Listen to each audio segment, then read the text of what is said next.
हमारा कठोपनिषद चल रहा है और उसमें हमने प्रारंभ के कुछ मंत्र पढ़े। कथा चल रही है कि वाजस्त्रवा का पुत्र वाजस्त्रवस है, वो विश्वजित याग कर रहा है और उसमें सर्वस्व दान करना पड़ता है। वाजस्रवा एक शब्द है, इसके पुत्र का नाम है वाजस्रवा, ये ऐसा है। इसके पुत्र का नाम है वाजस्रवस। दो शब्द हैं ये अलग अलग।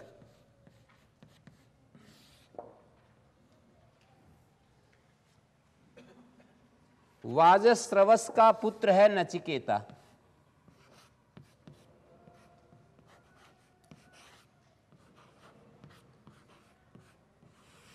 तो नचिकेता को बोल तो दिया उन्होंने कि आपको मृत्यु को दे रहा हूं, पर एकदम उदास हो गया बोलने के बाद कि ये क्या कह दिया मैंने। और जब वो उदास हो गया तो अपने पिता से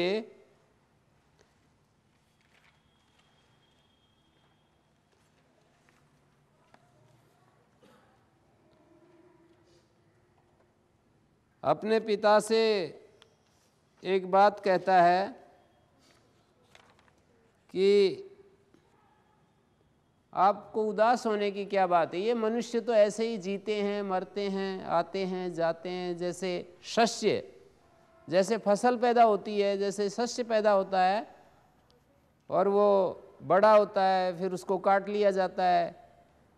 ये जो छठा मंत्र है आप देख रहे हैं, छठे मंत्र में पूर्वजों के सदाचार को स्मरण दिला रहा है नचिकेता अपने पिता को। अनुपश्य यथा पूर्वे प्रतिपश्य तथा परे सस्यमिव मर्त्यः पच्यते सस्यमिव आजायते पुनः। हमसे पहले वाले लोगों के चरित्र को देखो कि कैसे वो जीवन उन्होंने जिया, और अपरे बाद वालों को भी देखो। पूर्वे पहले वाले लोग जिस तरह से उन्होंने इस जीवन को जिया उनको देखिए और बाद वालों को भी देखिए। ये मनुष्य तो वनस्पतियों की तरह जो है पकता है, विनष्ट हो जाता है, बार बार उत्पन्न होता है। तो इसमें जो है उदास होने की कोई बात नहीं है। मैं मृत्यु के पास जा रहा हूँ तो इसमें आपको घबराने की कोई बात नहीं है, ये तो जीवन का स्वरूप ही ऐसा है। ये बात कही। उधर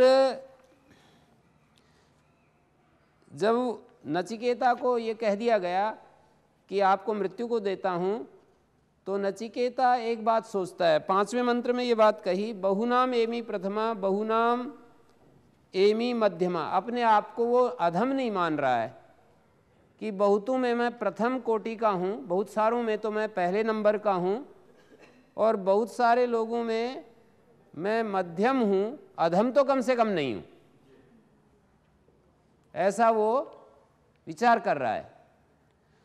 मेरे द्वारा पिता यम का कौन सा ऐसा काम है जो मेरे द्वारा संपन्न किया जाएगा, मैं कौन सा काम यम का कर सकूंगा, इस तरह से वो सोच रहा है। तो ये दोनों पिता के आदेश देने के बाद तुझे मृत्यु को देता हूं, उधर तो नचिकेता ये बात सोच रहा है कि मैं यम का कौन सा काम है जो मैं वहां जा कर के मुझे करना है, जो कि पिता मुझसे करवाने के लिए उद्यत हो रहे हैं। उधर तो वो सोच रहा है। उधर वो जब चिंता में पड़ जाता है उनका पिता, तो उनके चिंतित होने पर नचिकेता उनको एक प्रकार का उपदेश दे रहा है कि ये मर्त्य तो ये मनुष्य प्राणी जो है मरण धर्मा है, इसका नाम ही मर्त्य है, मर्त्य का मतलब मरणशील, तो इसमें चिंतित होने की कोई बात नहीं है। तो ये बात हो गई।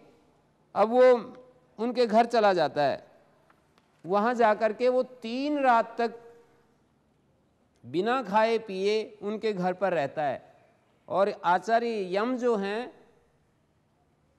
जिनको कि मृत्यु कहा गया है, यम का एक अर्थ मृत्यु होता है, वैवस्वत भी, विवस्वान का पुत्र वैवस्वत भी कहते हैं उसको, तो वो बाहर गया हुआ होता है, घर पर नहीं होता है।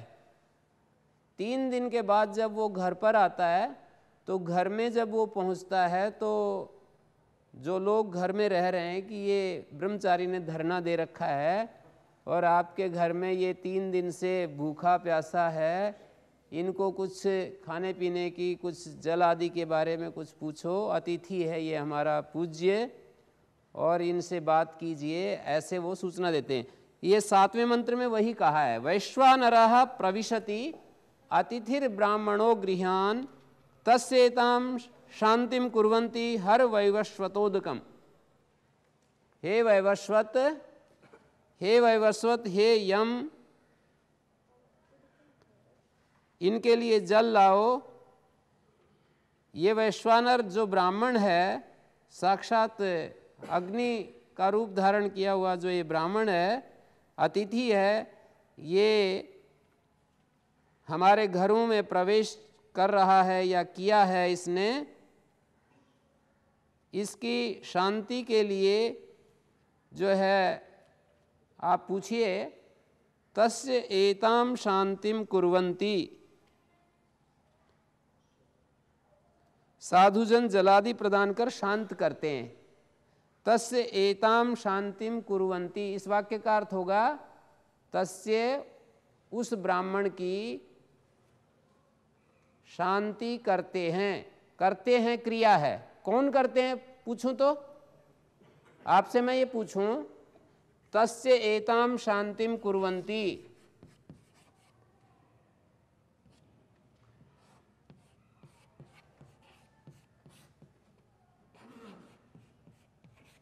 क्रिया जो होती है उसका कोई कर्ता होता है। तो आपसे मैं ये पूछता हूं कि ये कुर्वन्ति क्रिया है, करते हैं, कुर्वन्ति का मतलब करते हैं होता है।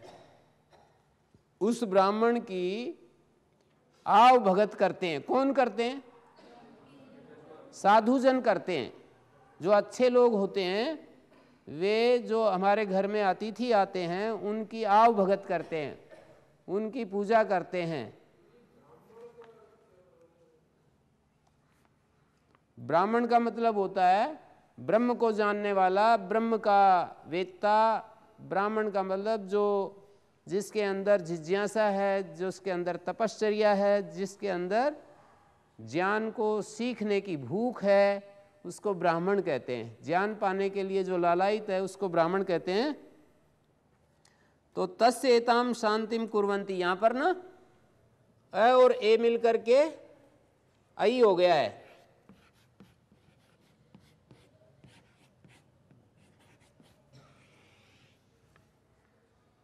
तस्यैताम, देख रहे हैं सभी लोग, देखिए तस्यैताम ऐसा बन गया, तस्य जमा एताम, अ और ए मिलकर आई हो गया, और ये जो मैं है ये अनुस्वार हो गया है। यहाँ पर भी शांतिम है, मैं को अनुस्वार हो गया है।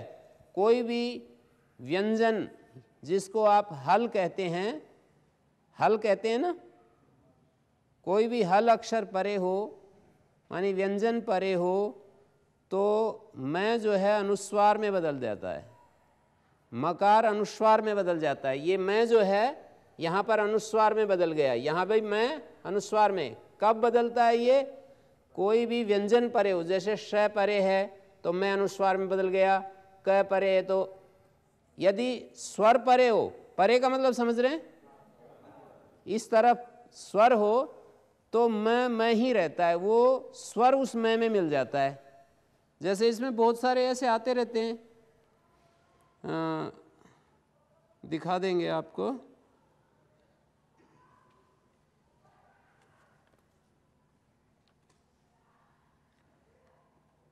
यदि मकार कार्यम अस्ति, जैसे मैं इसी का उदाहरण दे रहा था, कार्यम ऐसा है और आगे अस्ति है, सस्यम इव, जैसे इसी में एक मंत्र है सस्यम इव आ जाए ते पुनः, कौन सा मंत्र है ये? छठा मंत्र है। देखिए, आप देखिए एक बार निकाल करके अपनी पुस्तक में, छठा सस्यम इव, तो यहां पर ये ईज इसमें मकार में मिल जाएगा, अनुस्वार नहीं होगा।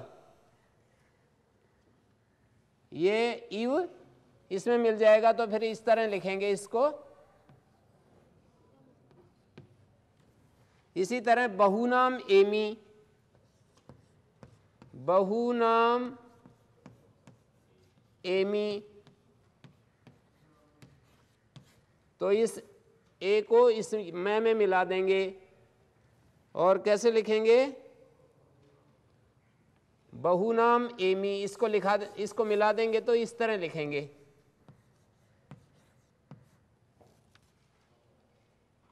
स्वर यदि परे हो तो वो उस मैं में मिल जाता है। मैं ही क्या, कोई भी व्यंजन हो उसमें मिल जाएगा। स्वर अक्षर परे हो तो उस पूर्व में हलंत यदि व्यंजन है, हलंत वर्ण है, तो उसमें वो अक्षर, स्वर अक्षर उसमें मिल जाता है। एक बहुत मोटा सा नियम है, आपको बता रहा हूं। स्वर अक्षर यदि आगे हो, परे हो और इधर व्यंजन हो, तो क्या घटना घटती है? मिल जाता है, बस वो मिल जाता है, कुछ परिवर्तन नहीं होता, उसको मिला दिया जाता है। ई हो तो ई मिल जाता है, अ हो तो अ मिल जाता है, ऊ हो तो ऊ मिल जाता है। तो ये कितनी मोटी सी बात है, सबके समझ में आ रही है ना? तो बहुनाम एमी, और यदि व्यंजन परे और मकार हो तो वो मकार अनुस्वार हो जाता है। और ये जो क हो तो ग हो जाता है, व्यंजन यदि परे हो, क हो तो ग हो जाता है, च हो तो ज हो जाता है, त हो तो तीसरा अक्षर हो जाता है। क ख ग घ, तीसरा अक्षर कौन सा है? ग है। तो पहला जो वर्ण है वो तीसरे अक्षर में बदल जाता है। त हो तो द हो जाएगा, प हो तो ब हो जाएगा, ट हो तो ड हो जाएगा, च हो तो ज हो जाएगा, क हो तो ग हो जाएगा। और ये वहीं होते हैं जहां जश वर्ण दो प्रत्याहार हैं, आप लोग जानते हैं। अश, यदि अश वर्ण हो परे तब ये तीसरा बदलता है। अश, अश का मतलब अ ई उ रील री, ए ओ आई औ, ह य व र ल, य म ङ ण न, झ भ घ ढ ध, ज ब ग ड द, इतने अक्षर परे हों तो पहला वर्ग का पहला अक्षर तीसरे में बदल जाता है। और यदि परे खर हो, खर का मतलब ख फ छ ठ थ च ट त क प श श स, ये अक्षर परे हों तो फिर वो पहला ही रहता है। ये दो बात मैंने बताई। यदि अश अक्षर परे हो तब तो पहला तीसरे में बदल जाता है, और यदि खर अक्षर परे हो पहला ही रहता है, नो चेंज। तो ऐसे ये भाषा को आप, इसमें मैं ये नियम भी बताऊंगा कि देखो यहाँ अश परे है तो ये तीसरा हो गया, और यहाँ खर परे है तो ये पहला ही रहा। ये नियम भी मैं इसमें अभ्यास कराऊंगा जैसे जैसे ये आएगा। अभी मैंने दो बातें आपके सामने रखी कि मकार अनुस्वार हो जाता है, और यदि स्वर परे हो तो वो स्वर उसमें जाकर के मिल जाता है, और यदि स्वर नहीं व्यंजन परे है तो अनुस्वार हो जाता है। और एक ये वाली वर्ग के पहले अक्षर तीसरे में बदलते हैं और पहले ही कब रहते हैं, ये वाली एक बात बताई। तो तस्य एताम शांतिम कुर्वन्ति, कुर्वन्ति क्रिया है, उसकी शांति करते हैं, उसकी सेवा करते हैं। हिंदी में बोलते हैं ना, आव भगत करते हैं। तो करते हैं, इस क्रिया का कर्ता कौन है, करने वाला कौन है? तो साधुजन, श्रेष्ठ जन, भले लोग, समझदार लोग उसकी शांति शुश्रूषा करते हैं, उसको पानी पिलाते हैं, उसको भोजन देते हैं। ऐसे वैवस्वत जो यम है उसके गृहजन ये बात कह रहे हैं, जब वो बाहर से आकर के और वहाँ पहुँचा कि ये ब्राह्मण हमारे घर में 3 दिन से आया हुआ है और ये कुछ खा पी नहीं रहा है, और इससे पूछताछ कीजिए, और ये कहाँ से आया है, किस लिए आया है। हर वैवस्वत उदकम, हे वैवस्वत इनके लिए जल लाइए। हर का मतलब होता है लाइए या ले जाइए, प्राप्त कराइए, हैं, इनको जल दीजिए, मुख्य रूप से पानी पिलाइए, ये मतलब है। वैवस्वत उदकम, यहाँ क्या संधि हो रही है? गुण संधि हो रही है, आद गुणा गुण संधि हो रही है। अ और उ मिल करके ओ हो गया, सूर्य जमा उदय, सूर्योदय की तरह। तो बोले कि इनके लिए जल प्राप्त कराओ। अब ये 8वां मंत्र आ रहा है, आशा प्रतीक्षे संगतम सूनृताम च, संगतम सूनृताम च, इष्टापूर्ते पुत्र पशुश्च सर्वान्। इष्ट और पूर्त, पुत्र और पशु। दूसरी पंक्ति में कहा इष्ट और पूर्त, पुत्र और पशु।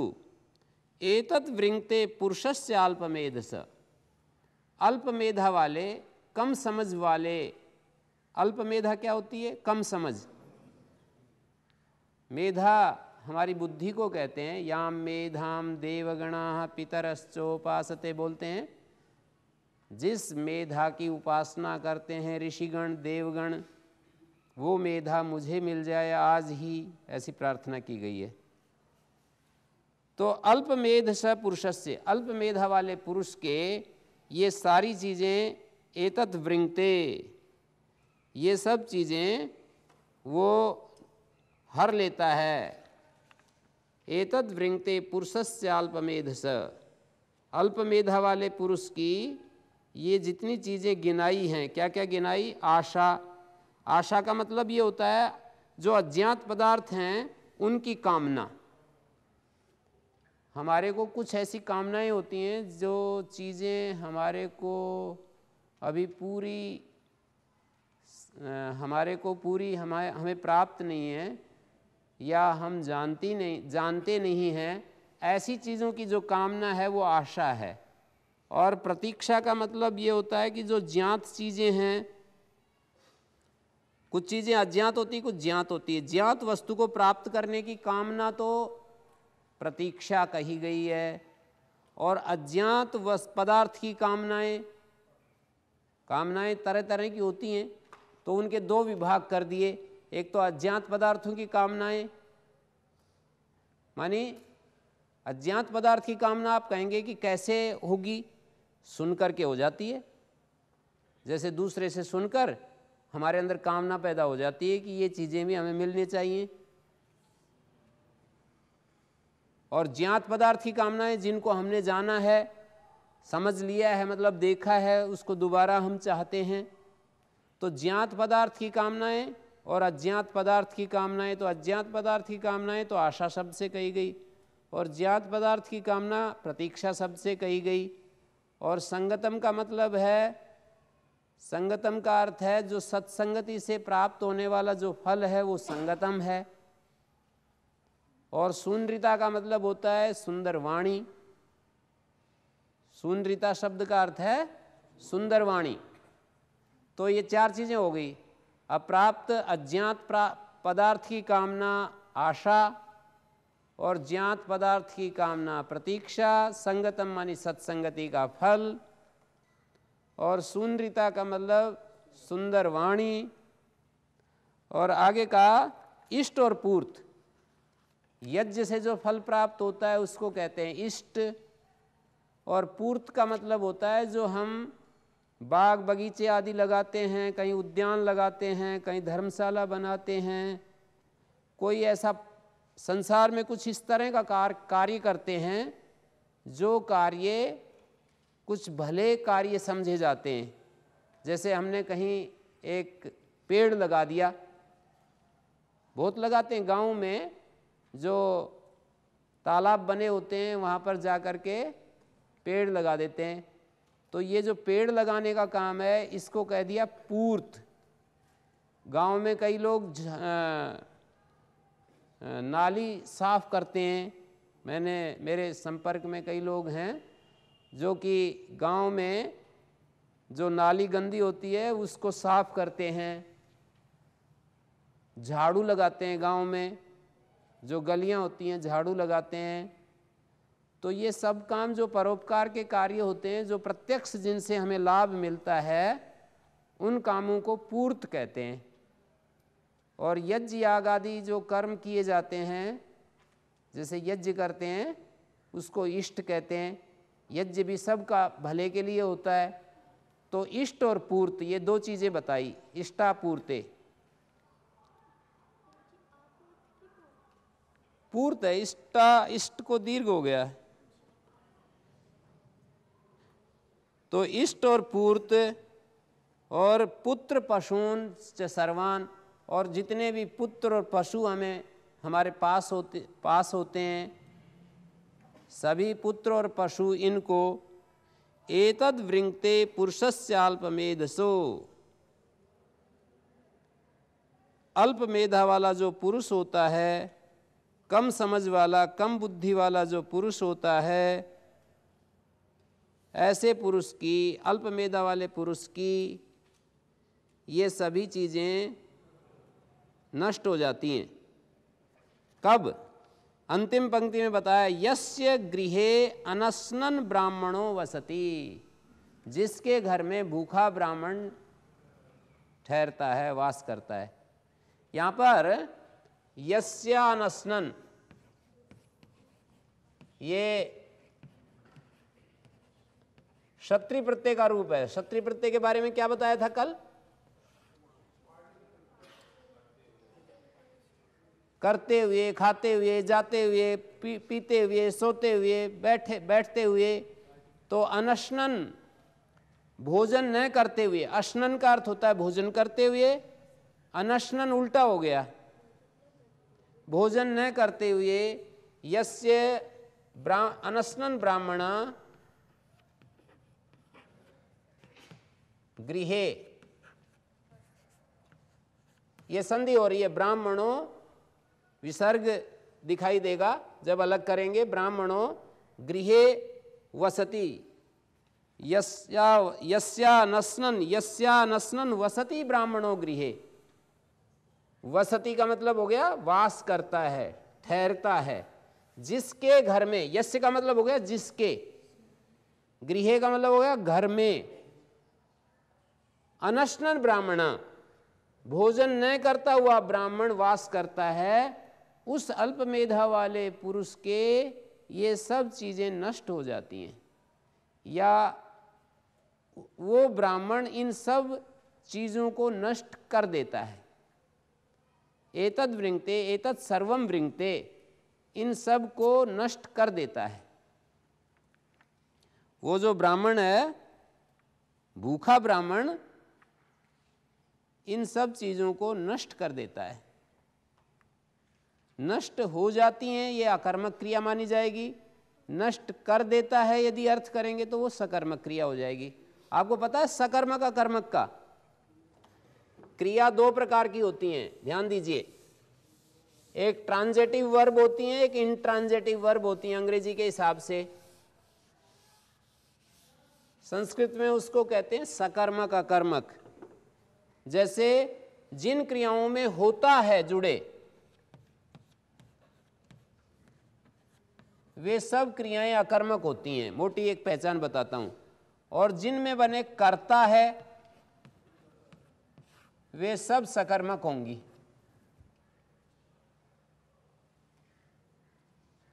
हम प्रश्न करते हैं क्या, उसका उत्तर मिल जाए तो वो सकर्मक, और उत्तर ना मिले तो वो अकर्मक। ऐसे भी पहचान करते हैं। जैसे खेलता है तो सकर्मक है अकर्मक है? अकर्मक है। राम खेलता है, क्या खेलता है इसका कुछ उत्तर नहीं। वो जो गेंद आदि है वो कारण बनती है। राम गेंद से खेलता है, तो ये अकर्मक क्रिया है, सकर्मक नहीं, अकर्मक क्रिया है। राम सोता है, अकर्मक है, शयन करता है। राम बैठता है, राम स्नान करता है, सकर्मक नहीं है। करता है क्रिया तो सकर्मक है, पर स्नान करता है बोलेंगे ना, राम स्नाति, अकर्मक है। और जब हम स्नान करता है हमें ना, दो ढंग से हम कहते हैं। स्नानम करोति, तो इस समय हमने करोति का प्रयोग किया, करोति लगा करके, और किसी भी क्रिया को हम सकर्मक बना सकते हैं। करोति का यदि प्रयोग करते हैं तो कोई भी क्रिया सकर्मक हो जाती है। जैसे स्नानम करोति, सेवाम करोति, गमनम करोति, पठनम करोति, आसनम करोति। करोति जब लगा देते हैं तो वो तो कोई भी क्रिया सकर्मक ही होगी। करोति के साथ में, जैसे स्नानम करोति को दूसरे ढंग से क्या कहेंगे? स्नाति।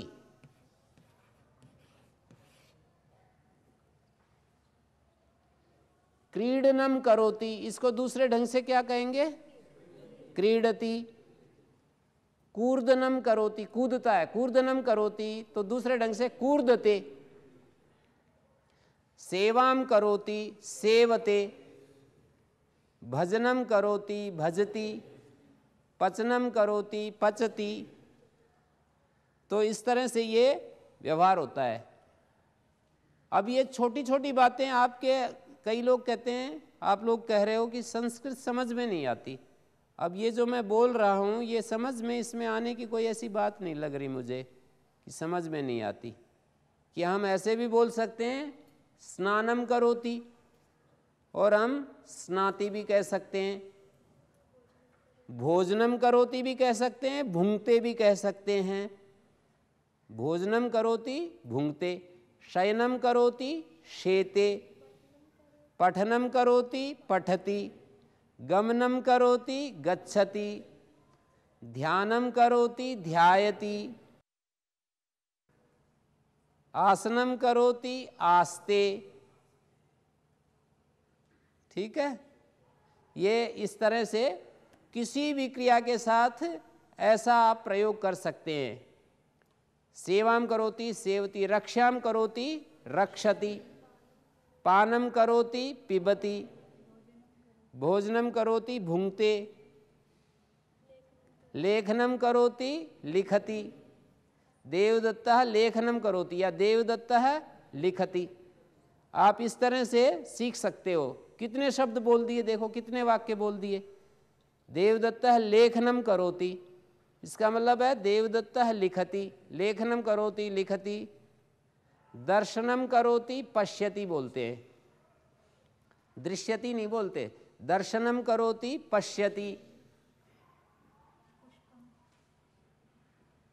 तो ये यहाँ पर वृंगते जो क्रिया है, एतद वृंगते पुरुषस्य अल्पमेधसा, अल्पमेधा वाले पुरुष का ये मेधस, अल्पमेधस, अकेला जब शब्द आएगा तब तो ये मेधा रहता है, पर ये जब समास में होता है तो मेधस बन गया, समासांत प्रत्यय हो जाता है। तो अल्पमेधस, मेधा से मेधस बन गया। अल्प मेधा वाले पुरुष का एतत् सर्वम वृंगते, ये सब जो ऊपर दर्शाया उस सब को ये नष्ट कर देता है। कौन? भूखा ब्राह्मण। आशा प्रतीक्षे संगतम सुनृताम च, आशा इष्टापूर्ते पुत्र पशूंश्च सर्वान् एतद्वृङ्क्ते पुरुषस्याल्पमेधसो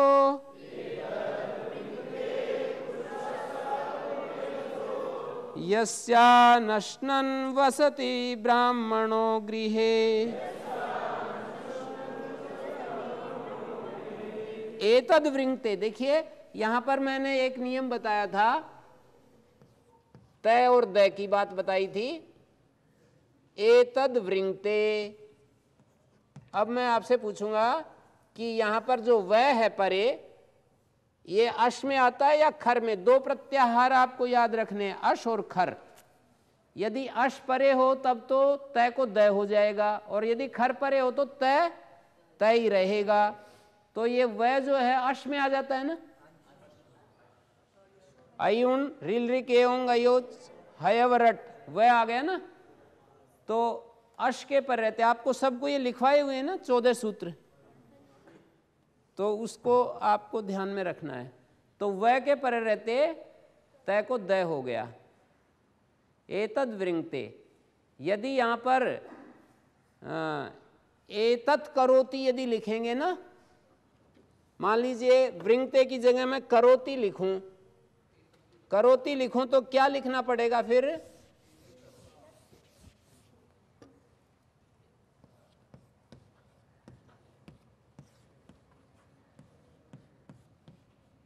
ये खर परे है ना, तो अब दय नहीं लिखेंगे, अब तय लिखेंगे। एतत् करोति, एतद्वृङ्क्ते एतत् करोति। अब ये इतनी छोटी छोटी बातें हैं। अब आप लोग कहते हो कि समझ में नहीं आती, बताओ इसमें क्या समझ में नहीं आना? कि भाई क ख च छ त थ प फ ट ठ प फ, वर्ग के पहले दूसरे यदि अक्षर होंगे तो तय रहेगा, तीसरे चौथे पांचवें होंगे तो दय हो जाएगा। आगे देखिए, आगंतुक जो ब्राह्मण था अतिथि के विषय में ठीक ठीक जानकर यमराज ने, जो यमराज थे वो ब्राह्मण के पास, नचिकेता के पास पहुंचा और वो बोले, तिस्रो रात्रिर्यदवात्सिर्गृहे में अनश्नन् ब्रह्मन् अतिथिर्नमस्यः नमस्ते अस्तु ब्रह्मन् स्वस्ति मे अस्तु तस्मात् प्रतित्रीन् वरान् वृणीष्व।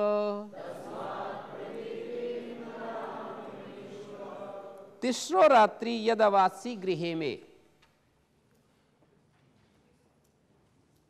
यमराज जो है ब्राह्मण से आकर के, मानी नचिकेता से आकर के कहते हैं कि हे ब्राह्मण, आप हमारे घर में, मेरे घर में 3 रात्रि तक जो आप ठहरे, तिस्रो रात्रि यदवासी गृहे में।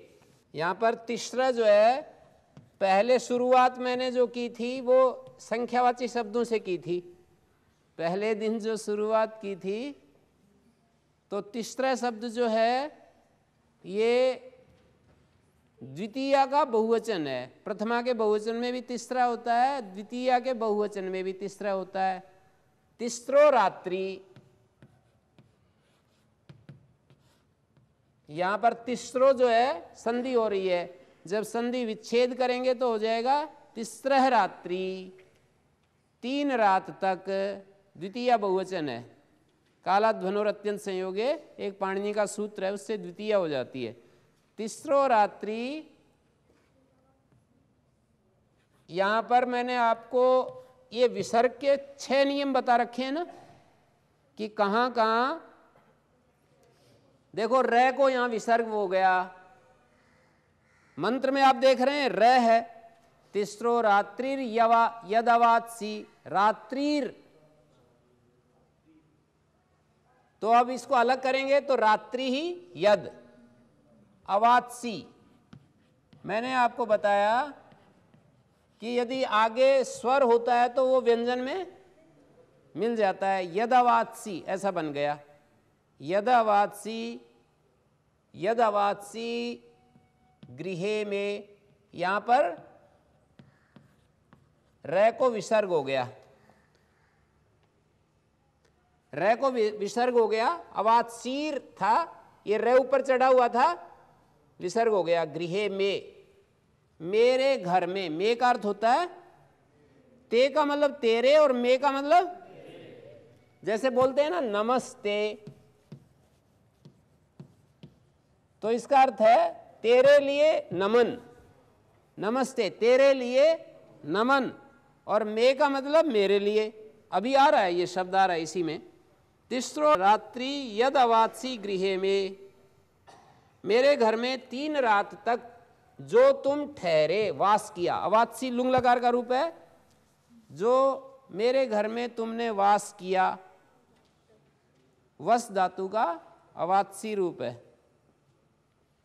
वस धातु का लुंग लकार में अवात्सी रूप है, स को तय हो जाता है सस्यार धातु के। ये सब व्याकरण के सूत्रों से परिवर्तन हो जाते हैं, जो मैं बीच बीच में सूत्र बोलता हूँ। कुछ लोग जो है व्याकरण पढ़ने वाले बैठे हैं। 3 रात तक जो तुम मेरे घर में ठहरे, आगे कह रहे हैं अनस्नन ब्रह्मन अतिथिर नमस्यः। अनस्नन वही शब्द आ गया, अनस्नन मानी न खाते हुए, अनस्नन ब्रह्मन अतिथिर नमस्या। ब्रह्मन का मतलब ये संबोधन है, ब्रह्मन, हे ब्रह्मन।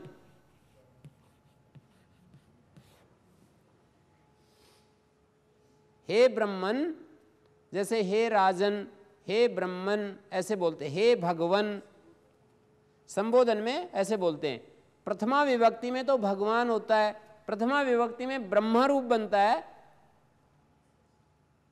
ब्रह्मा ब्रह्माणौ ब्रह्माण ऐसे रूप चलेंगे, पर संबोधन में ब्रह्मन होता है। हे भगवन, हे ब्रह्मन, हे राजन ऐसे बोलते हैं। तो हे ब्रह्मन, जो तुम न कुछ खाते हुए, न कुछ खाते हुए मानी भूखे रहते हुए मेरे घर में जो 3 रात तक ठहरे हो। अतिथि तो नमस्या होता है, नमस्या का मतलब नमस्कर्तव्य होता है। अतिथि को तो प्रणाम करना चाहिए, अतिथि के आगे हमें झुकना चाहिए।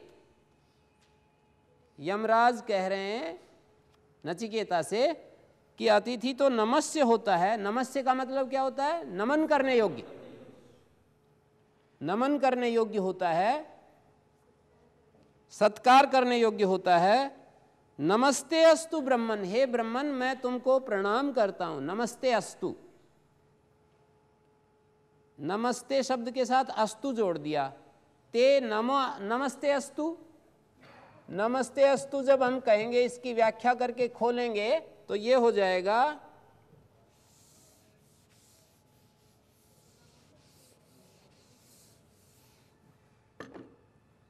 नमः ते अस्तु, ये 3 शब्द हैं। तुम्हारे लिए नमन होवे, तुम्हारे लिए नमन होवे। ये किसी शब्द के आदि में ते नहीं आता है, में भी आदि में नहीं आता है। यदि हम इसको आदि में रखना है ना, ते नमः अस्तु नहीं बनता, ते नमः अस्तु ऐसा नहीं बनता। इसको यदि आप अलग, इसको यहां पर रखना है तो तुभ्यम नमो नमः अस्तु, तुभ्यम नमः अस्तु ऐसा बोलेंगे। जैसे मह्यम ददातु ऐसे बोलेंगे, मे ददातु नहीं बोलेंगे। ददातु के बाद यदि बोलो तो आप कह सकते हो ददातु में, ददातु मह्यम भी बोल सकते हैं, ददातु में ऐसा बोल सकते हैं।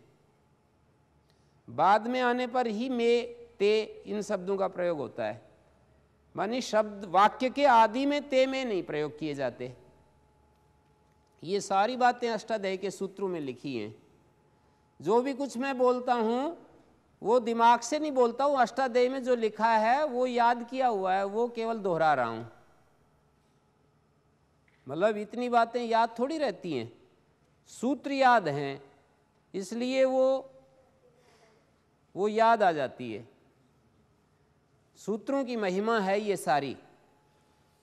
तो नमस्ते अस्तु ब्रह्मन, हे ब्रह्मन तुम्हारे लिए प्रणाम हो, और बदले में स्वस्ति में अस्तु। देखो दूसरा वाक्य है स्वस्ति में अस्तु, में अस्तु, मेरे लिए कल्याण हो। मह्यम स्वस्ति अस्तु, मे को हम जब आदि में बोलेंगे तो मह्यम स्वस्ति अस्तु, मेरे लिए कल्याण हो। तुम्हारे लिए तो प्रणाम हो और मेरे लिए कल्याण हो। आगे कहा तस्मात्, इस कारण से, प्रति बदले में, त्रीन वरान वृणीस्व। त्रि शब्द का पुल्लिंग में त्रीन बनता है और स्त्रीलिंग में तिस्रा बनता है। तो त्रीन वरान, संख्या शब्द जो होते हैं वो संख्या के अनुसार लिंग वचन वाले होते हैं। एक वाक्य बोला है मैंने, ध्यान देना, संख्या शब्दों का लिंग वचन संख्या के अनुसार होता है। संख्या, संख्या, संख्यान, तीन शब्द हैं। संख्या शब्द संख्या में जब वर्तमान संख्या के लिए संख्या के साथ जब जुड़ेंगे तो इनका जो लिंग वचन वही इनका होता है। संख्या शब्द संख्या के साथ जब जुड़ते हैं, संख्या का मतलब गणनीय पदार्थ, जिस चीज की गणना करते हैं उसको संख्या कहते हैं। जैसे 1 2 3 4 5 6 गणना कर रहे हैं, तो गणना मैं गाय की कर रहा हूं तो गाय संख्या होगी, ब्रह्मचारियों की करूंगा तो ब्रह्मचारी संख्या होंगे, ब्रह्मचारिणियों की संख्या करूंगा तो ब्रह्मचारिणी संख्या बनेंगी, रोटी की गणना करूंगा तो रोटी संख्या बनेंगी। 3 रोटी तो यहाँ रोटी संख्या है, 3 बालक तो यहाँ बालक संख्या है, 3 भवन तो यहाँ भवन संख्या है, 3 वृक्ष तो यहाँ वृक्ष संख्या है। समझ गए बात? संख्यावाची जो शब्द हैं वो संख्या के अनुसार चलते हैं। संख्या क्या होता है? जिसकी गणना की जा रही है, जिसकी गिनती की जा रही है। तो 3 वरान, यहां पर किस चीज की गिनती की जा रही है? वरों की गिनती की जा रही है। 3 वर मांगो, 3 वरान वृणीस्व। 3 रात तक तुम भूखे प्यासे रहे थे, तो इसके बदले में 3 वर मुझसे मांग लो, तब जाकर के हिसाब चुकता होगा, नहीं तो बड़ा मेरा तो नाश हो जाएगा। हैं? 3 वर मांग लो। अब वो 3 वर मांगता है, 3 वर मांगता है। इसका नंबर आ गया। अब नचिकेता मांगता है पहला वर, शांत संकल्प सुमना यथा स्यात्, वीत मन्युर्गौतमो माभिमृत्यो, त्वत्प्रसृष्टम् आभिवदेत् प्रतीतः, एतत्त्रयाणां प्रथमं वरं वृणे।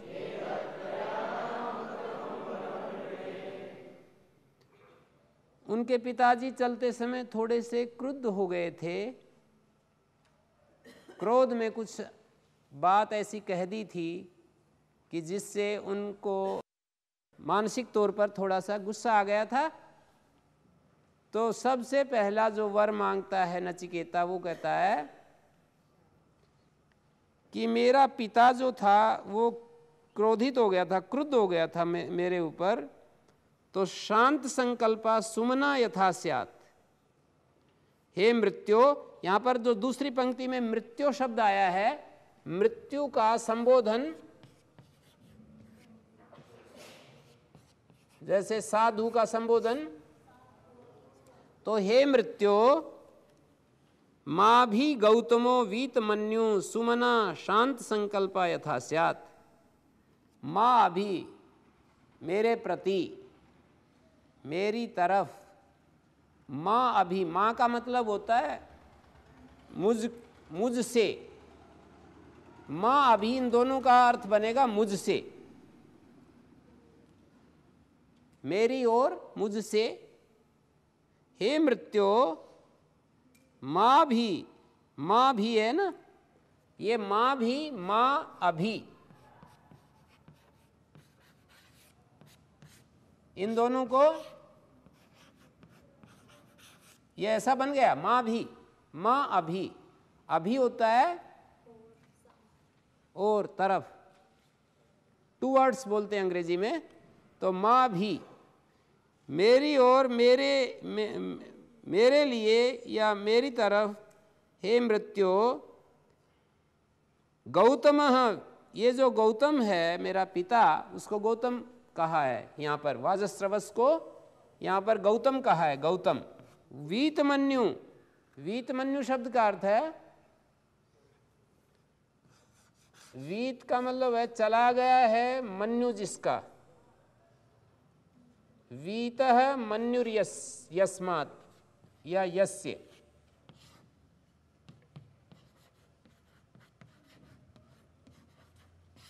यस्मात् या यस्य। मेरा पिता मेरे प्रति वीतमन्यु हो जाए, सुमना हो जाए, सुंदर मन वाला हो जाए, शांत संकल्प वाला हो जाए, उसके संकल्प जो हैं वो शांत हो जाएं। कुछ भी मेरे बारे में ऐसा कि ये बड़ा नालायक लड़का है, देखो मैंने तो ऐसे ही बोल दिया था, कई बार ऐसे होता है ना।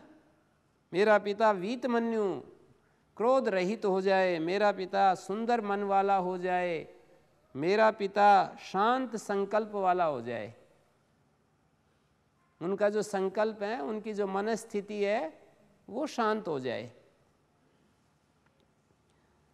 ये पहला, त्वत् प्रसृष्टम माँ अभिप्रतीतः, तुम्हारे द्वारा, प्रसृष्टम का मतलब है भेजा गया या तुम्हारे द्वारा छूटा गया, छूटा हुआ मैं जब उनके पास जाऊं, यहाँ से मैं जब उनके पास जाऊं तो मुझको पहचान ले, जैसे पहले मेरे को पहचानते थे, प्रेम के साथ मुझे गले लगाते थे, मेरे से अच्छे से बात करते थे। तो त्वत्प्रसृष्टम, त्वत्प्रसृष्टम का मतलब है तुमसे छूटा हुआ, त्वया उन्मुक्तम, त्वया उन्मुक्तम त्वत्प्रसृष्टम, तुम्हारे द्वारा उन्मुक्त हुआ जब मैं उनके पास जाऊं तो मुझको माँ अभी ममाभिमुखम प्रतीता सन विश्वस्तः सन प्रसन्नो वा सन वदेत वाण्या व्यवहरेत, वाणी के द्वारा प्रसन्न होकर के और मुझसे बातें करे। एतत् त्रयाणाम प्रथमम वरम वृणे, आपने 3 वर मांगने के लिए कहा, त्रयाणाम 3 वरों में से एतत् प्रथमम वरम वृणे, ये मैं पहला वर मांगता हूँ। तो ये एक आदर्श हमें सिखाया है कि पिता को हमें प्रसन्न रखना है, पिता की आत्मा को हमें कष्ट नहीं देना चाहिए, कैसे भी उपाय से पिता की आत्मा को सताना नहीं चाहिए, ये शिक्षा दी गई। यथा पुरस्तात् भविता प्रतीतः औद्दालकिर आरुणिर्मत् प्रसृष्टः सुखम रात्रि शयितावीतमन्युः त्वां ददृशिवान् मृत्युमुखात् प्रमुक्तम्।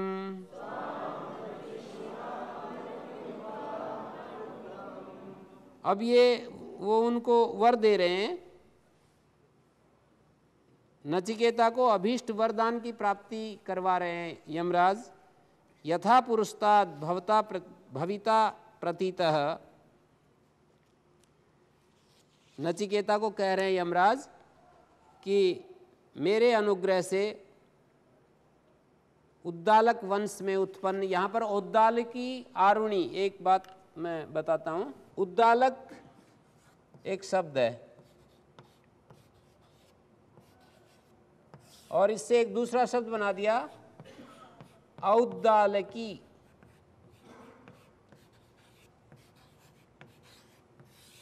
एक शब्द होता है अरुण,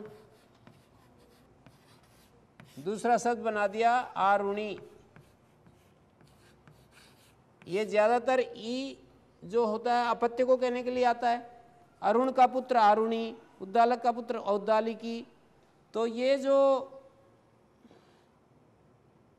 जो नचिकेता है,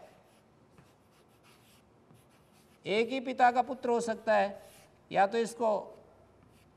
तो इसको आरुणी कहें या इसको उद्दालकी कहें, उद्दालक का पुत्र कहें या अरुण का पुत्र कहें। नचिकेता को यहाँ दो विशेषण डाले तो इसकी संगति एक तो ये हो सकती है कि ये जो ई है ये स्वार्थ में है। स्वार्थ का मतलब जो उद्दालक का अर्थ है वही औद्दालकी का अर्थ है, मानी इसका अपत्य अर्थ नहीं है। इस ई का संतान को कहना ये अर्थ नहीं है। संतान को बताने वाला जो अर्थ होता है वो वाला अर्थ ना होकर के जो उद्दालक का अर्थ है, प्रकृति का जो अर्थ है, वही इस शब्द का अर्थ है। औद्दालकी शब्द का कोई अतिरिक्त अर्थ नहीं है, उद्दालक का जो अर्थ है वही औद्दालकी का अर्थ है। एक बात तो ये है, ये कही जाती है। या फिर यूं कहें उद्दालक वंश में होने वाला आरुणी। उद्दालक एक पहले से कुछ वंश चल रहा था, उसमें अरुण हुआ, उस अरुण का पुत्र नचिकेता आरुणी हो गया। उद्दालक पहले कोई व्यक्ति हुआ, उस वंश में चलते चलते अरुण हुआ और अरुण का पुत्र आरुणी हुआ। तो औद्दालकी आरुणी ये दोनों शब्द जो है, उद्दालक वंश में उत्पन्न जो अरुण का पुत्र था ये वाजश्रवा, उसके लिए ये शब्द आए हैं। त्वाम तुझको मत प्रसृष्टम, जब मैं तुम्हें वहाँ भेजूंगा वापस उनके पास, तो यथा पुरुषात् भविता प्रतीता औद्दालकी आरुणिर मत प्रसृष्टः, जो ये औद्दालकी आरुणी है, पुरुषात् यथा प्रतीता आसीत, पहले जिस तरह का विश्वस्त था तुम्हारे प्रति, यथा पुरुषात् प्रतीतः आसीत, जैसे पहले था विश्वस्त। एक विश्वास होता है ना पिता पुत्र का, गुरु शिष्य का, मित्र मित्र का, उसको प्रतीता कहा जा रहा है, विश्वस्त। जैसे पहले, पुरुषात् का मतलब होता है पहले, जिस तरह पहले प्रतीत है विश्वस्त था, मत प्रसृष्टः, उसी तरह से मेरे द्वारा भेजे जाने पर उसी तरह का विश्वस्त भविता, भविता का मतलब होगा, भविष्यति, भविता कहो या भविष्यति कहो एक ही बात है। मेरे द्वारा भेजने पर वो उसी तरह प्रसन्न होगा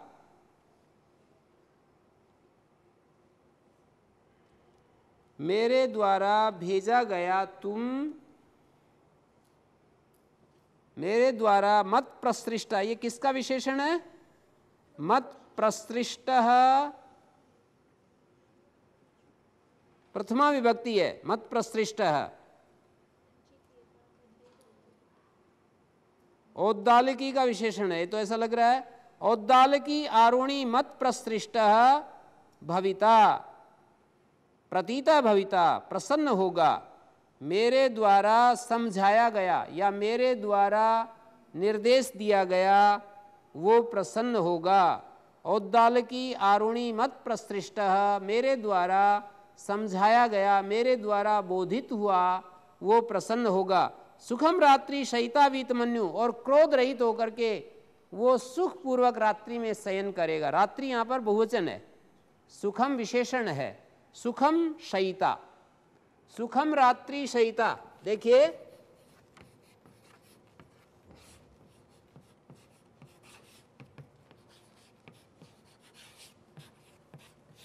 ये जो सुखम है ये इसके साथ जुड़ जाएगा जब अर्थ करेंगे। रातों में, हिंदी के लहजे में बोलेंगे इस वाक्य को, रातों में वो सुखपूर्वक सोएगा। सुखम सहिता रात्रि ही, काला द्वनोरक्तिन संयोगी द्वितीया हो रही है रात्रि। रात में, रातों में बहुवचन है, रातों में वो सुखपूर्वक सोएगा। कैसे? त्वाम ददृशिवान मृत्युमुखात प्रमुक्तम, मृत्युमुख से प्रमुक्त तुझको जब वो देखेगा। ददृशिवान वैसे भूतकाल का प्रयोग है, पर यहाँ शयिता के साथ जुड़ करके वो भी भविष्यत काल में बदल जाएगा। धातु संबंधे प्रत्यय एक व्याकरण का नियम है कि जो दो क्रियाएं जब इकट्ठी हों, एक भूतकाल की और एक भविष्यत काल की, तो वहाँ पर एक अपने स्वभाव को छोड़कर उसके अनुसार हो जाती है। जैसे भूतकाल भविष्यत काल के अनुकूल हो जाता है, कहीं पर भविष्यत काल भूतकाल के अनुकूल हो जाता है। जो प्रधान क्रिया है उसके पीछे गौण क्रिया अपने आप बदल लेती है अपने आप को। तो ददृशिवान भूतकाल की क्रिया है, पर ये शयिता के कारण से भविष्यत में बदल जाएगी। तो ये अर्थ है, मृत्यु के मुख से छुटे हुए तुमको जब वो देखेगा, ददृशिवान जब वो देखेगा तो वो सुख से सोएगा, वीतमन्यु होकर के वो सुखपूर्वक सोएगा, ऐसा अर्थ हो जाएगा। यथा पुरस्ताद भविता प्रतीता औद्दालकिरारुणिर्मत प्रसृष्टा सुखम रात्रि शयिता वीतमन्यु त्वाम ददृशिवान मृत्युमुखात प्रमुक्तम। मृत्युमुख से छुटे हुए तुमको देखकर, ददृशिवान प्रवाह में हम ऐसा करते हैं, मृत्युमुख से छुटा हुआ देखकर। शब्दार्थ करेंगे तो यह अर्थ निकलेगा, मृत्युमुख से तुम्हें छुटा हुआ जब वो देखेगा तो वो सुखपूर्वक सोएगा। ददृशिवान का अकेला यदि प्रयोग करोगे वाक्य में तो पता है क्या अर्थ निकलता है? ददृशिवान देखा, ऐसा अर्थ निकलेगा। क्वशु का प्रयोग है ये, लिटा क्वशुश्च, लिट के स्थान में क्वशु का प्रयोग है ये, तो इसका अर्थ होगा देखा। पर यहां इस वाक्य में देखा अर्थ नहीं है, जब वो देखेगा तब वो सुख से सोएगा। तुम्हारे पास जब तुम यहां से जाओगे और अपने पिता से मिलोगे तो जब वो तुम्हें देखेगा तो सुख से सोएगा। तो ये पहला जो वर था ये उन्होंने दिया। आगे देखिए अगला मंत्र, स्वर्गे लोके न भयम किंचनास्ति न तत्र त्वं न जरया बिभेति।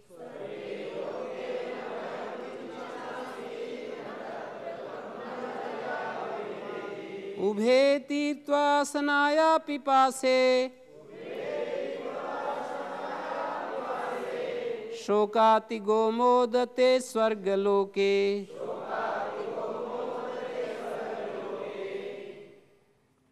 एक वर तो मांग लिया उन्होंने, दे भी दिया, अब दूसरा वर मांगने की तैयारी कर रहा है नचिकेता।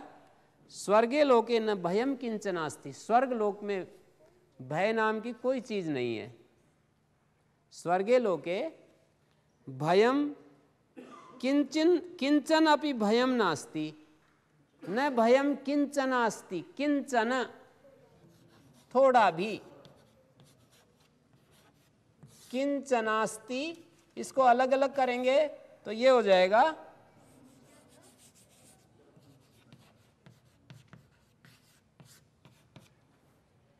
किंचन, थोड़ा सा भी भय नहीं है। स्वर्ग लोक में जैसे हमारे को तो कितने सारे भय चारों तरफ से सताए रहते हैं, कोई कहीं अपमान ना कर दे, कोई वस्तु न छीन ले, कोई वस्तु न चुरा ले, कोई उल्टा ना बोल दे, कोई अच्छा ब्रह्मचारी हो तो वो छोड़ कर ना चला जाए हमें, जैसे माता पिता को कोई अच्छा बच्चा हो तो वो छोड़ के ना चला जाए।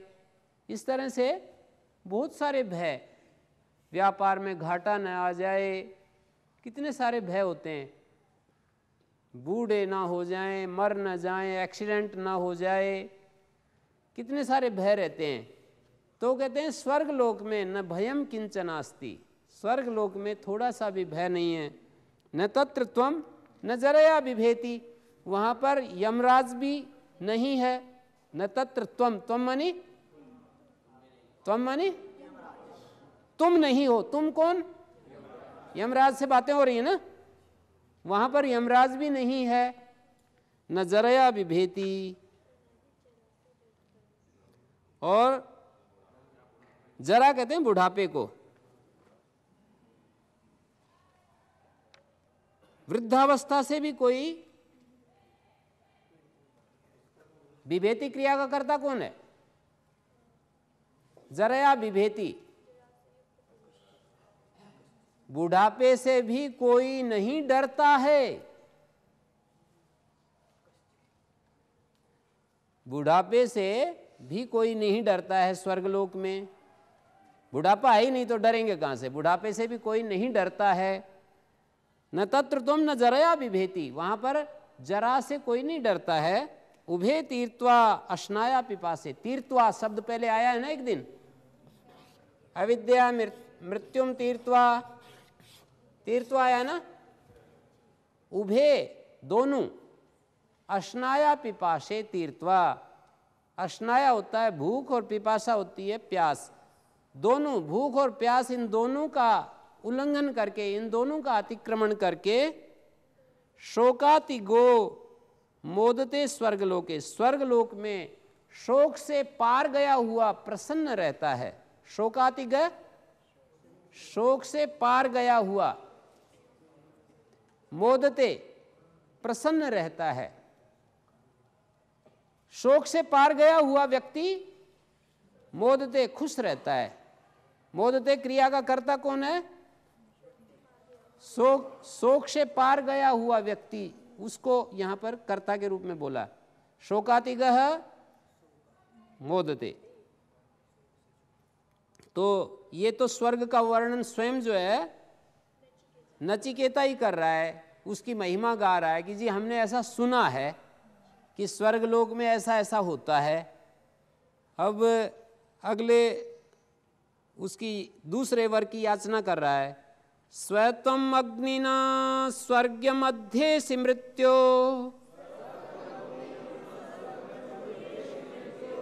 प्रब्रूहि त्वं श्रद्दधानाय मह्यम,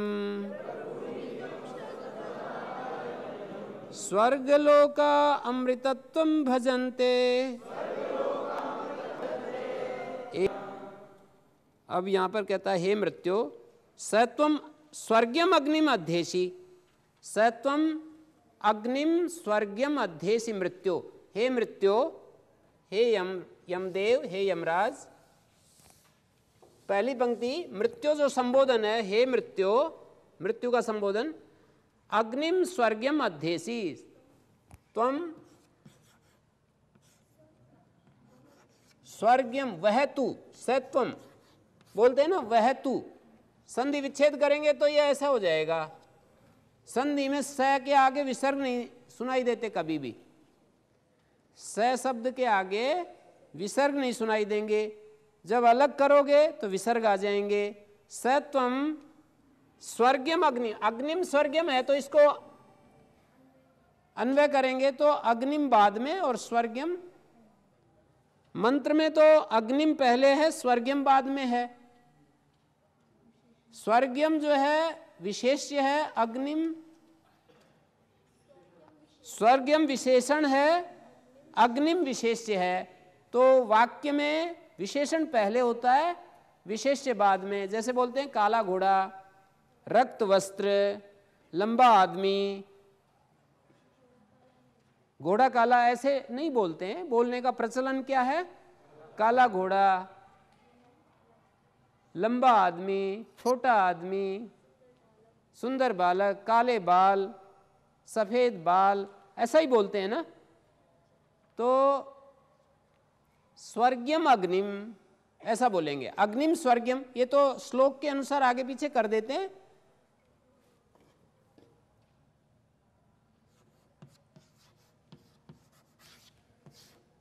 स्वर्गम अग्निम। अच्छा, मैं एक चीज आपसे पूछता हूं, ये जो मैंने लिखा इसमें कहाँ गलती है?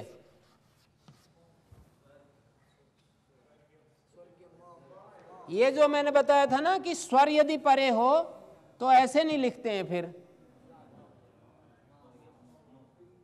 ऐसे लिखा जाता है फिर है? एक शब्द होता है स्वर्ग और दूसरा शब्द होता है, इन दोनों में अंतर है, स्वर्ग स्वर्गीय। स्वर्ग के लिए जो हितकारी है, स्वर्ग को देने वाली है, उसको स्वर्ग कहते हैं। स्वर्ग और स्वर्ग में ये अंतर है। स्वर्ग मानी स्वर्ग को देने वाली, स्वर्ग के लिए हितकारी, स्वर्ग को हमें प्रदान करने वाली। अग्नि, स्वर्ग को देने वाली जो अग्नि है उसके लिए स्वर्गम अग्नि। अध्येशी, अध्ययन करते हो। अध्येशी मध्यम पुरुष एक वचन का प्रयोग है, मध्यम पुरुष एक वचन। जैसे प्रथम पुरुष, मध्यम पुरुष, उत्तम पुरुष, तीन पुरुष होते हैं, मध्यम पुरुष एक वचन।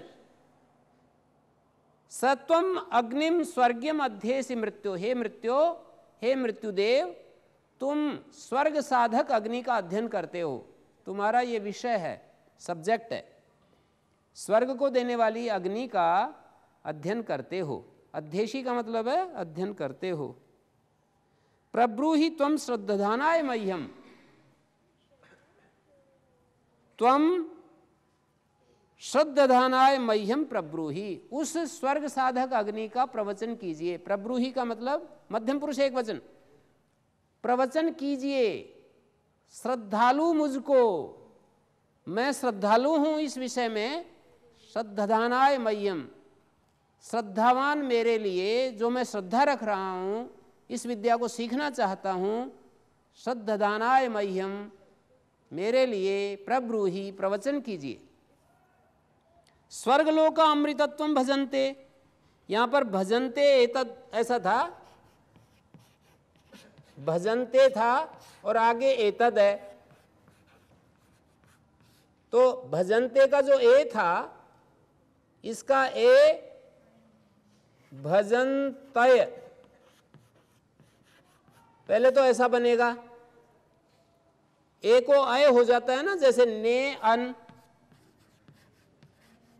नयन हो गया, एचो यवा याव, नयन बन गया ना। फिर ये चीज यदि पदांत में हो, यहां तो पद का अंत नहीं है, पद का अंत माना जाता है शब्द के अंत में, पद का अंत माना जाता है शब्द के अंत में। यदि ये स्थिति बने तो फिर यह हट जाएगा। आगे जो है, यदि स्वर अक्षर परे हो, आगे स्वर परे हो, स्वर के परे रहते ही होता है ये एको अय। एको जो अय है, मैं सामान्य रूप से बता रहा हूं, यदि स्वर परे हो तो ये जो है हट जाएगा। तो भजंत एतत् ऐसा मिल रहा है ना आपकी पुस्तक में, ऐसा मिल रहा है। इसका संधि विच्छेद करेंगे तो ये होगा, स्वर्गलोका अमृतत्वम भजन्ते। स्वर्गलोकवासी जो होते हैं वो अमृतत्व का सेवन करते हैं। एतद, बस यही मैं दूसरे वर से मांग रहा हूं। द्वितीयेन वरेण वृणे, दूसरे वर के द्वारा यही चीज मैं वृणे स्वीकार करता हूं, वर्ण करता हूं। वृणे का मतलब है वर्ण करता हूं। उत्तम पुरुष की एक वचन की क्रिया है, उत्तम पुरुष एक वचन की क्रिया है। ये चीज मैं दूसरे वर के द्वारा मांग रहा हूं। स्वर्गलोकवासी जो होते हैं वो अमृतत्व को प्राप्त करते हैं, तो उसका मुझे उपदेश करो, बस यही दूसरे वर के रूप में मैं मांग रहा हूं।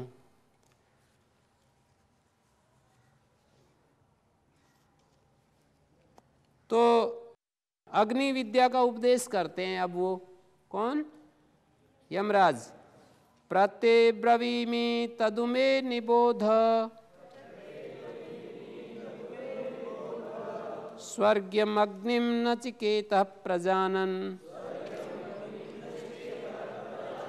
अनंतलोकाप्तिमथो प्रतिष्ठाम् विद्धि त्वमेतं निहितं गुहायाम्।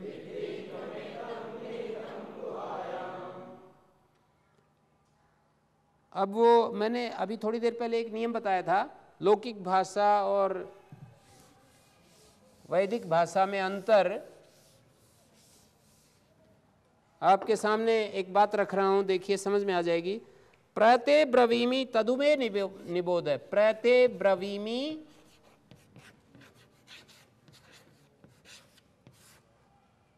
तदुमे निबोध, ये वाक्य है। यदि लौकिक संस्कृत हो तो कभी भी ऐसे नहीं लिखते हैं प्रते ब्रवीमि, ते प्रब्रवीमि। लौकिक भाषा हो तो इसको प्रय को ऐसे नहीं लिखते हैं कि यहां तो ब्रवीमि है और यहां प्रय लिख दिया और बीच में कुछ हो रही है। धातु से ठीक पहले ही उपसर्ग प्रयोग होता है। जो धातु होती है, क्रियापद होता है, क्रियापद से ठीक पूर्व में प्रयोग होता है। जैसे ब्रवीमि क्रियापद है तो इससे ठीक पहले प्रय का प्रयोग होगा। प्रब्रवीमि ऐसे ही बोला जाएगा। अभी हम अर्थ करते समय ऐसे ही बोलेंगे। मंत्र में तो ये ऐसा है, पर जब हम अर्थ करेंगे तो प्रय जो है इस ब्रवीमि से जुड़ जाएगा। ते प्रब्रवीमि ऐसा अर्थ निकलेगा। तुमको मैं कहता हूं, तदु में निबोध है। तद उ, तद उ, उस बात को तू में निबोध है। तुम्हारे लिए कहता हूं हे नचिकेता, तुम्हें मैं अग्नि विद्या का जानकार, मैं स्वर्ग प्रदान कराने वाली अग्नि के विषय में कहता हूं। तदु में निबोध है, इसे समझो। अनंत लोकाप्तिम अथो प्रतिष्ठम, अनंत लोक प्राप्ति का जो प्रतिष्ठा है, साधनभूत है, संसार के आश्रय रूप जो अग्नि है। विद्धि त्वम एतम निहितम गुहायाम, बुद्धि रूपी गुहा में या हृदय रूपी गुहा में इसको तू निहित जान। विद्धि त्वम एतम, त्वम एतम मैंने आपको बताया था कि जब मकार यदि व्यंजन परे होता है तो मैं का अनुस्वार हो जाता है, पर व्यंजन परे नहीं और स्वर परे हो तो वो जो स्वर है वो मैं में मिल जाता है। त्वम एतम, विद्धि त्वम एतम, यहां पर विद्धि त्वम एतम, ए जो है इस मैं में आ जाएगा। विद्धि त्वम एतम निहितम गुहायाम, गुहा में रखा हुआ। विद्धि मानी जान, मध्यम पुरुष एक वचन। विद्धि जो है ये विद धातु का रूप है। विद्धि मानी जान, समझ। बुद्धि रूपी गुहा में रखा हुआ समझ, किसको? अग्नि को। सबसे पहले अग्नि की बात, स्वर्ग साधक अग्नि की बात पूछी गई ना, कि स्वर्ग को देने वाली जो अग्नि है उसके बारे में जानना चाहता हूं दूसरे वर में। ये एक बात यहां पर विशेष समझने की है कि नचिकेता को स्वर्ग की भूख नहीं है। स्वर्ग की भूख नहीं है, क्योंकि स्वर्ग में क्या होता है? स्वर्ग में कभी भी दुख नहीं होता है, जितने दिन रहता है वो युवा रहता है। इस प्रकार का हमारे शास्त्रों में वर्णन मिलता है। दो प्रकार के वर्णन मिलते हैं। एक तो ये है, स्वामी दयानंद सरस्वती ने एक स्थापना की कि भाई यहीं स्वर्ग है और यहीं नरक है। ये मनुष्य शरीर है, इसी में स्वर्ग है और इसी में नरक है। सुख विशेष का नाम स्वर्ग और दुख विशेष का नाम नरक है। मानी इस शरीर में हमारा जो परिवेश होता है, इसमें जो हमें विशेष सुख मिलता है, जैसे व्यवहार से, वाणी से, वस्तु से, ज्ञान से, विद्या से, बल से, तपस्या से, या जो भी जिस तरह भी हमें सुख मिलता है उसका नाम स्वर्ग। हमारे को अच्छी बुद्धि मिल गई, अच्छा रूप मिल गया, अच्छी आवाज़ मिल गई और सब साधन हमें मिल गए, नौकर चाकर मिल गए, अच्छा बेटा मिल गया, अच्छा शिष्य मिल गया और अच्छे संस्कार मिल गए। ये सब चीज़ें, जितनी सुखदायक चीज़ें हमारे पास जितनी मात्रा में अधिकाधिक हैं, इसका नाम स्वर्ग। और जितनी दुखदायक चीज़ें हमारे पास हैं, हमें व्यापार में घाटा आ गया, गाय अभी दूध दे रही थी 20 लीटर और अचानक मर गई, और संस्कार अच्छे नहीं हैं, विचार अच्छे नहीं हैं, आदमी दुखी है, क्रोधित है, ईर्ष्यालु है, द्वेषी है, अंदर अंदर दुखी रहता है, जलता भुनता रहता है, ये सारी चीज़ें क्या हैं? नरक। पर एक और कॉन्सेप्ट भी मिलता है कि एक ऐसी स्वर्ग योनि है जिसमें पुण्य कर्मों के फलस्वरूप हम जो पुण्य कर्म करते हैं उसके फलस्वरूप, यहां तो होता ही है, ये जो है इससे मना नहीं है, ये भी कर्मों के अनुसार ही मिलता है।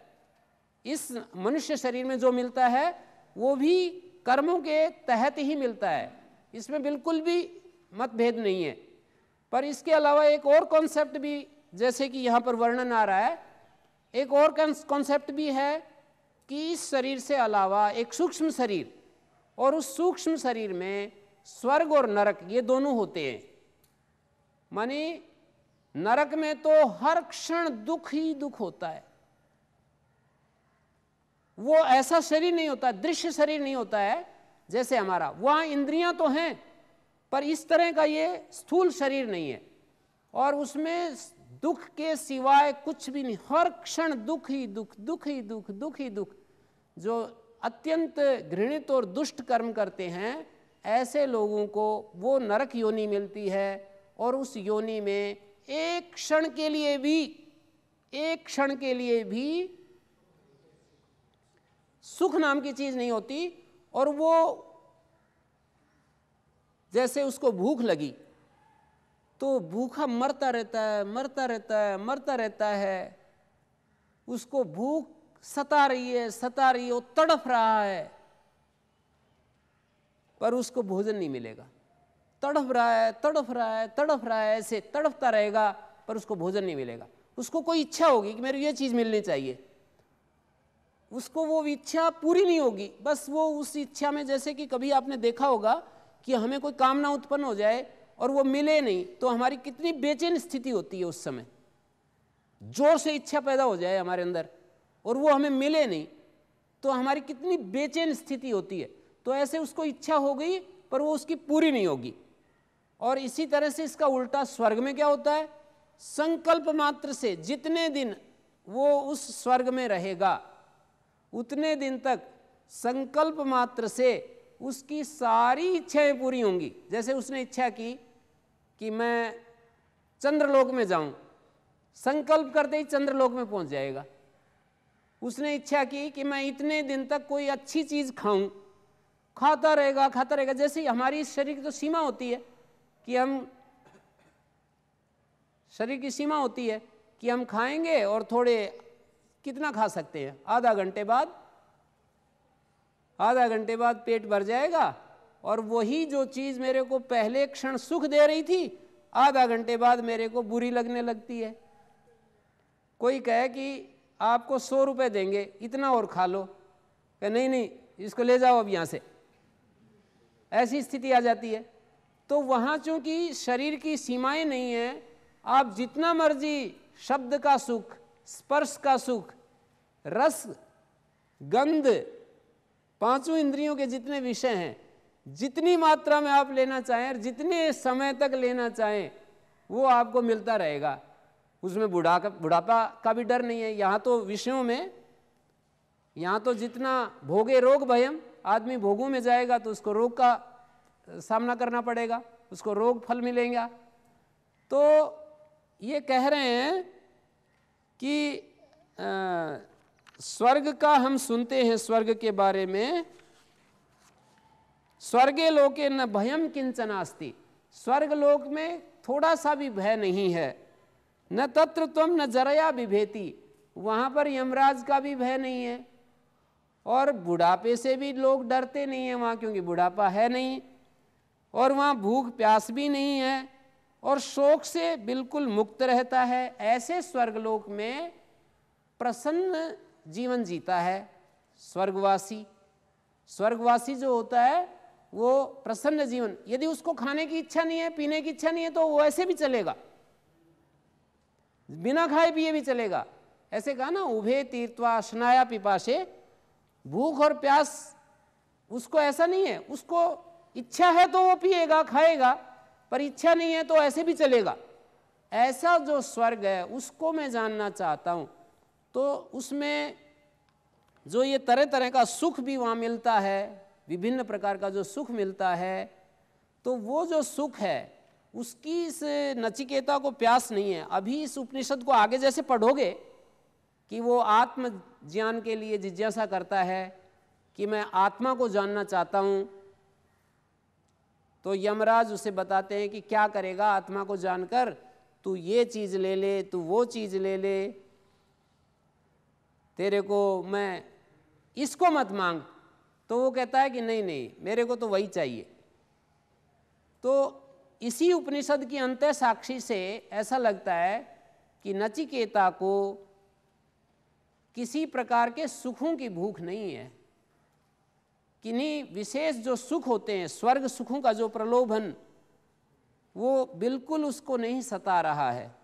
ये संसार को, जिनको स्वर्गलोक में रहने के लिए जिनकी चाह है, इच्छा है, उनके लिए एक मौका पा करके, उसके लिए क्या उपाय हैं, मौका पा करके उसने ये प्रश्न कर दिया यमराज के सामने कि मैं उस स्वर्ग साधक अग्नि को जानना चाहता हूँ जिससे कि स्वर्ग मिला करता है। कई बार एक चीज़ हमें वो काम नहीं करना है, पर हम उस काम को दूसरों के लिए करते हैं। बहुत सारे काम होते हैं, जैसे स्वामी दयानंद सत्यार प्रकाश ने 14 समोल्लास लिखे हैं, उनमें एक गृहस्थ प्रकरण भी लिखा है। तो गृहस्थ प्रकरण में पति पत्नी के व्यवहार, ये वो उनको स्वयं को नहीं करना है, पर संसार के लिए उन्होंने वो लिखे। तो इस तरह से बहुत सारी चीज़ें ऐसी होती हैं कि व्यक्ति को अपने स्वयं के लिए उसकी ज़रूरत नहीं है, वो दूसरों को वो उपदेश देने के लिए या दूसरों को सिखाने के लिए वो चीज़ जो है उन्होंने वो करनी पड़ती है या करता है परोपकार बुद्धि से, दूसरों के लाभ की दृष्टि से। तो ये जो स्वर्ग साधक अग्नि की जो बात पूछी है नचिकेता ने, स्वर्ग में वो स्वयं जाने के लिए इच्छुक नहीं है। या फिर आप ऐसा समझिए, यदि इस कॉन्सेप्ट को कोई नहीं मानता है, जैसे कि ये स्वीकार भी करते हैं कि भाई ऐसा कोई भी स्वर्ग या नरक लोक नहीं है, जितना भी सुख दुख है इसी मनुष्य शरीर में हमें भोगना पड़ता है और इस तरह की अतिरिक्त कल्पना करने की ज़रूरत नहीं है, तो फिर ये जो स्वर्ग अग्नि है, फिर ये उस अग्नि का नाम होगा। जैसे ये चिन्ह प्रकट किए गए हैं, ये एक मुक्ति की अवस्था है। हम जो मुक्त होकर के इस शरीर के बंधन से रहित होकर के जो एक हमें स्थिति मिलती है, उसको ही यहाँ पर